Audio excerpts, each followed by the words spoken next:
বন্ধু বান্ধৱীসকল আপোনাৰ নামত যদি ৰেচন কাৰ্ড আছে তেনেহলে আপুনি লাভ কৰিব কি সুবিধাসমূহ কেনেকৈ আবেদন কৰিবলৈ কি নথিপত্ৰৰ প্ৰয়োজন হ'ব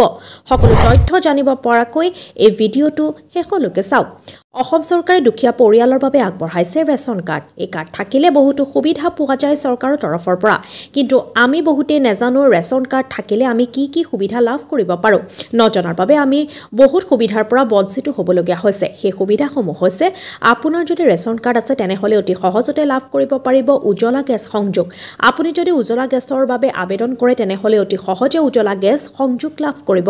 আপোনাৰ যদি ৰেচন কাৰ্ড আছে তেনেহলে অতি সহজে লাভ কৰিব অৰুণোদয় আঁচনি ৰেচন কাৰ্ড থকা প্ৰতিগৰাকী মহিলাই লাভ কৰিব অৰুণোদয় আঁচনি ৰেচন কাৰ্ড আছে যদি অতি সহজে লাভ কৰিব আয়ুষ্মান কাৰ্ড আৰু আয়ুষ্মান কাৰ্ডত 5 লাখ টকাৰ বিনামূলীয়া হাস্পতালত খৰচ লাভ কৰিব